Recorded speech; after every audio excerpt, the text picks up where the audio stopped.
My sister and I both married into the Silas family. I married the eldest son, the heir to the Silas family empire, while she married his illegitimate younger brother. After 10 years of marriage, I never managed to conceive a son.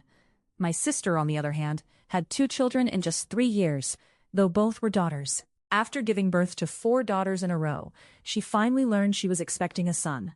I found out I was pregnant just 3 months before her son was due. When they learned I was carrying twin boys, Silas's parents gave me 10% of the company's shares outright. My sister, consumed by jealousy, went into early labor and gave birth to a daughter. It turns out she had planned to swap the babies. But my pregnancy upset her scheme and ruined her plans. The bastard felt ashamed and wanted to divorce her. In a fit of rage, she pushed me down the stairs, killing me and my unborn twins. Only after death did I discover that my years of infertility were caused by a fertility-suppressing drug hidden in the bracelet my parents gave me. Welcome to Panda Storyboard. Put on your headphones, get cozy, and settle in. Let's enjoy this story together. If you like it, don't forget to subscribe and give the video a like. Now, let's begin. When I opened my eyes again, I had returned to the night before my wedding. You always accused us of favoring your sister. Well, are you happy now? This bracelet was auctioned in France for 1.3 million, while your sister's only cost 300,000. My mother's words echoed in my ears, pulling my thoughts back from memories of my past life. Staring at that emerald jade bracelet, I couldn't help but let out a cold laugh. This counterfeit had been soaked in toxic chemicals for years. Its properties could cause infertility in anyone who wore it long term. Yet, it was my own birth mother who personally gave it to me. In my past life, I put it on with sheer delight, because it was the only thing they ever gave me. I wore it for a full 10 years. If it weren't for the bracelet breaking, I probably never would have gotten pregnant in that lifetime. In the first half of my life, they abandoned me at my grandmother's house and never looked back. In the later years, they resorted to vile schemes to keep me from having children, all to secure my sister's position. Seeing me hesitate to accept it, my father snapped at me. "What are you staring at? Do you think becoming a married woman gives you the right to look down on everyone?" I looked up at him with a mocking glint in my eyes. "If I hadn't become the lady of the house, your company would have gone under long ago." My father runs a small business that used to bring in about 300,000 to 400,000 a year. A couple of years back, times were tough. He lost a lot of money, and the company was on the verge of collapse. It was Oliver, my now fiancé, who stepped in for my sake and bailed him out. Now his business is thriving, pulling in over 4 million last year alone, all thanks to the daughter he never thought much of. It's left him with mixed feelings. To avoid being indebted to my charity, he's even tried to set my sister up with Oliver. Oliver and I have known each other for 15 years. Back then, his father was caught up in an affair scandal and brought home a love child, which sent Oliver into a deep depression. Back when I was volunteering at the sanatorium, I witnessed Oliver attempt suicide 3 times in a single month. Each time, I fought desperately to pull him back from the edge. The last time, he was already standing on the rooftop edge.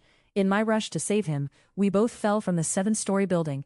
Fortunately, the firefighters had deployed the rescue air cushion just in time, and we escaped with only minor injuries. After that incident, he stopped seeking death, and instead actively sought medical help. It was through this turning point that we eventually fell in love, got engaged, and Silas's parents fully supported our relationship. They believed I was the one who saved their son. Those words cut like a knife, provoking my sister, who had been silent all along. She screamed at me like a madwoman. "How dare you say that after stealing my Oliver from me?" Before she could finish, I slapped her across the face. Everyone was stunned in an instant. As someone who had always been a pushover, obedient to their every word, this was the first time I'd ever raised a hand at home, and it was against their beloved eldest daughter. Mom rushed over to my sister, immediately checking her all over for any injuries. After all, with the wedding tomorrow, she couldn't walk down the aisle with a bruised face. Dad was livid, his hand raised as if to strike me. I looked him straight in the eye and said, word for word, "Lay a finger on me, and I swear your company will go bankrupt within 3 days." His hand froze midair, and he didn't dare bring it down for the longest time. Mother snapped. "How dare you hit your sister? Do you think you're the only one who married into Silas's family? Your sister is also part of this household now, and her standing is equal to yours.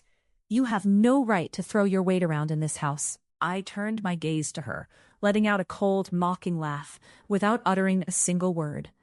The sheer sarcasm in that laugh was unmistakable.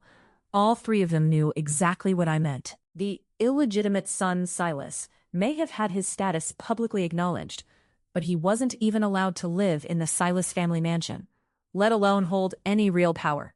He was nothing but a figurehead. Everyone in our circle knows the story.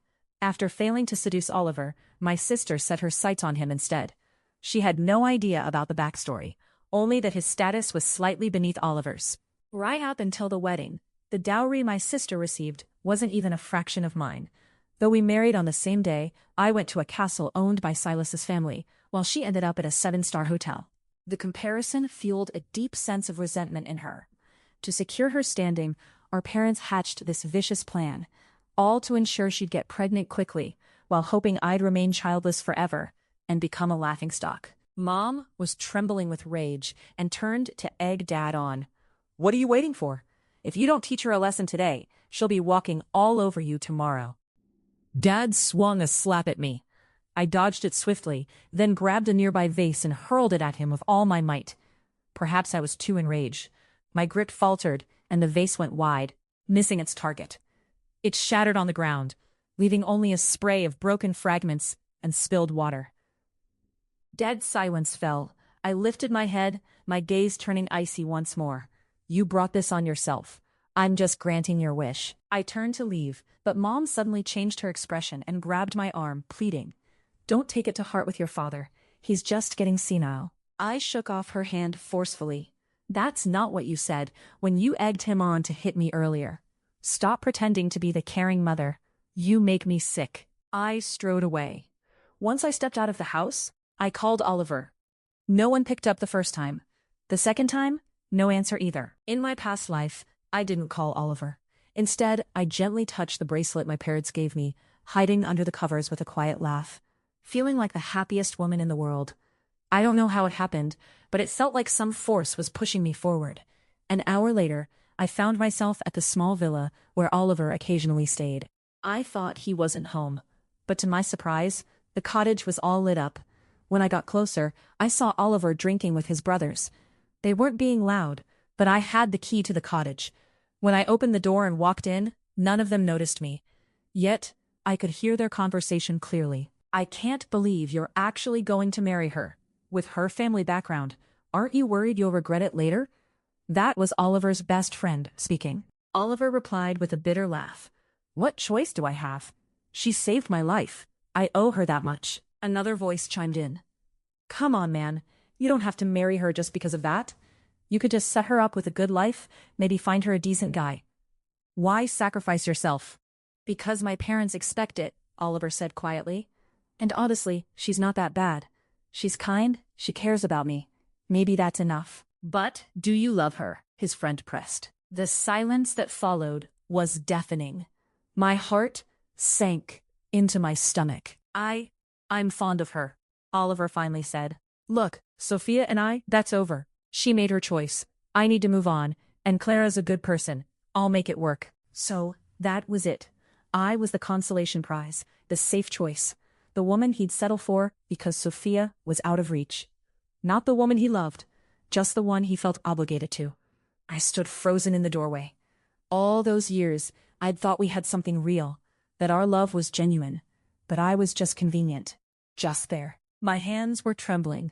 I quietly backed out of the villa, closing the door softly behind me. None of them ever knew I'd been there. I drove around aimlessly for hours. Eventually, I found myself parked outside a pharmacy, staring blankly at the neon lights. That bracelet my parents gave me, the one soaked in fertility-suppressing drugs. They'd orchestrated my infertility from the start. And Oliver, he was marrying me out of obligation, not love.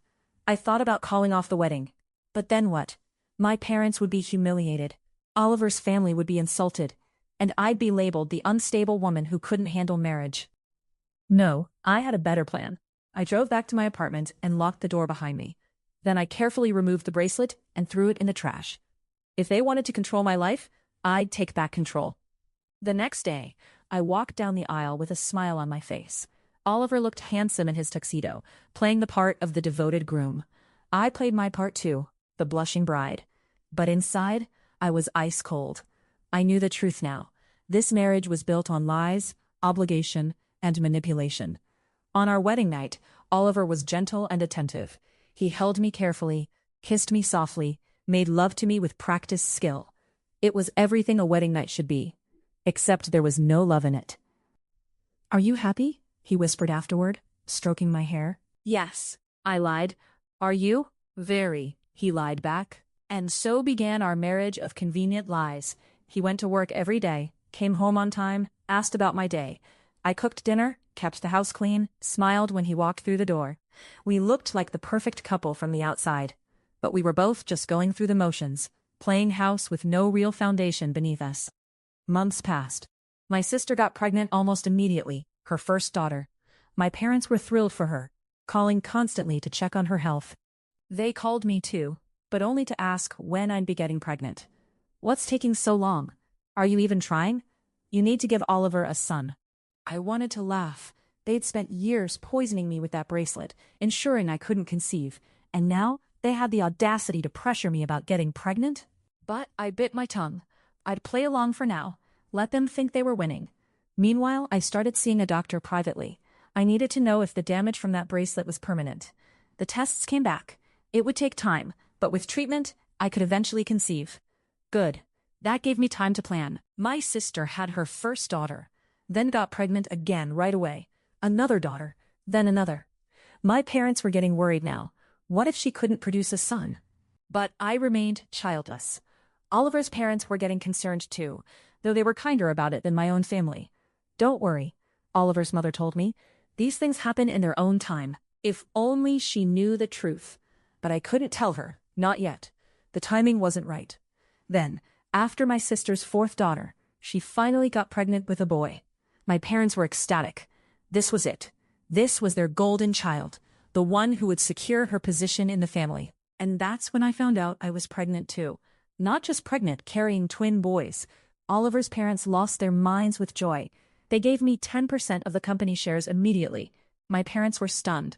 I'd finally outdone my sister. But my sister, she was consumed by jealousy. She went into early labor from the stress and gave birth to another daughter. I know what she'd planned. She was going to swap our babies somehow, take my sons and pass off her daughter as one of mine. It's what she'd been plotting all along. But my pregnancy ruined everything. You can't swap twins for a single baby. The deception would be too obvious. The illegitimate son, my sister's husband, was furious when he realized what she'd been trying to do. He wanted a divorce. And that's when my sister snapped. She came to the house one day, all smiles and congratulations. But I saw the look in her eyes, the desperate, wild look of someone who'd lost everything. We were standing at the top of the stairs. Oliver's parents were downstairs. Oliver was at work. It was just the two of us. "You always had to win, didn't you?" she hissed at me. "Even when they tried to help me, you had to come out on top." "They tried to destroy me," I said quietly. "That bracelet was meant to make sure I never had children. Did you know about that?" Her face told me everything I needed to know. She'd known. Of course she'd known. "You were supposed to be barren," she spat. "You were supposed to be the failure, the disappointment. I was supposed to be the one with sons, with status, with everything." "Well, I'm not barren," I said calmly, "and you can't change that now." What happened next was almost in slow motion. I saw her hands come up, saw the murderous intent in her eyes. She was going to push me down the stairs. But I was ready this time. The moment she lunged forward, I stepped aside. She went tumbling down the stairs instead, screaming as she fell. Oliver's mother came running from the living room. I stood at the top, my hands on my pregnant belly, watching my sister lying crumpled at the bottom. "She tried to push me," I said, my voice shaking. "She tried to kill my babies." And it was true. There were no witnesses, but Oliver's mother believed me. She'd seen the hatred in my sister's eyes often enough. My sister survived the fall, but she was badly injured. And the investigation that followed revealed everything. The plot to swap babies, the bracelet filled with drugs, my parents' involvement in it all. Oliver was horrified when he learned the truth. "I had no idea," he kept saying. "I swear, I had no idea what they were doing to you." But it didn't matter. The damage was done. Our marriage was built on lies and manipulation, and we both knew it. I gave birth to my twin boys in a hospital room, Oliver by my side. He held my hand through the contractions, whispered encouragement, tried to be the supportive husband. But when I looked at him, all I could see was the man from that night at the villa, the one who admitted he didn't really love me, that I was just obligation and convenience. The babies were healthy and perfect. Oliver's parents were overjoyed. My own parents were nowhere to be seen. They'd been thoroughly disgraced when the truth came out. Oliver held one of our sons, tears in his eyes. "They're beautiful," he said. "Thank you." "You're welcome," I replied. But inside, I was already making plans. A year later, I filed for divorce. Oliver tried to fight it at first, but I had evidence of everything. The poisoned bracelet, my parents' scheme, his confession at the villa that I'd secretly recorded. "I thought we could make it work," he said sadly when he finally signed the papers. "We were never going to work," I told him. "You married me out of guilt, not love. That's no foundation for a marriage." He couldn't argue with that. We split custody of the children, worked out a fair settlement. I walked away with enough money to start over. My sister divorced too. Her husband had finally had enough. She got nothing in the settlement. My parents lost their business when Oliver's family withdrew their support. For the first time in my life, I was truly free. No manipulative parents, no loveless marriage, no sister plotting against me. I spent years traveling, healing, learning who I was without all that weight on my shoulders. I saw my sons regularly, watched them grow into wonderful boys. But I also built a life of my own. And then, years later, I met him. A man who looked at me like I was the only woman in the world. A man who loved me for me, not out of obligation or convenience. We got married when I was 45.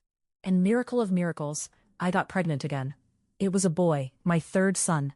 When I looked into his eyes for the first time, I felt like I'd come full circle.